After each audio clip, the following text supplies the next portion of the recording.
We got a reason why that cop crashed into an LGBTQ bar in St. Louis. So, St. Louis Metro Police Department says officer in bar PM crash was adjusting radio for a collision. Really?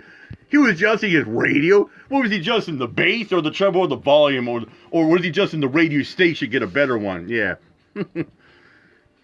Police provided some additional information about what led to two officers crashing into a South City bar. Though the department is still not releasing body cam. Yeah, of course they're not going to like that. That we have showing what happened when a city police cruiser crashed into a South City bar. And now we continue to push for answers and a better timeline of events here. First Alert 4's Nathan Vickers is live from that bar after talking with the owner's attorney about this. Nathan. That's right, and Bar PM is open again tonight. They've had a lot of support in the community, and a lot of people in the community have been questioning some of the elements of this, including the bar's attorney.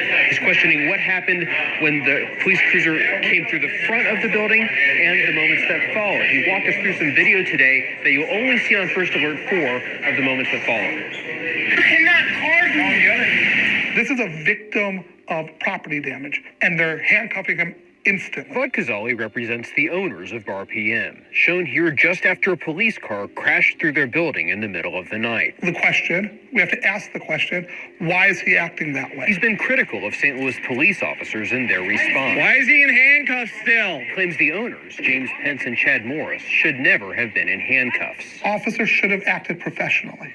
That did not happen. He walked us through video taken by a bystander, given exclusively to First Alert 4. Contradiction here is the police are very adamant and clear that before my second client goes down the alley, he supposedly pushes a police officer. There's been no conflict before my person goes through the gate. Being as transparent on this case as we're being on any other use of force that we use. Police addressed some questions about this incident on camera for the first time during their weekly briefing. They say the police cruiser's black box clocked it at just under 40 miles per hour when it swerved. The driver had been adjusting the radio. They say neither officer in the car was drug tested. We did not do a toxicology report. There's no indication that there was any reason to do it. Department says they're also reviewing the arrest, the officer's use of force, and claims that Morris shoved an officer. We have multiple officers that have body-worn camera that has been reviewed. But the cruiser involved in the crash was an older unit with no dash cam, and they're still not releasing body camera footage. I think they should release everything. Kazali says there are still unanswered questions about both the crash and the arrest. We should have some kind of true transparency about why officers are showing up on a scene, not investigating property damage, and immediately ramping up into an aggressive manner.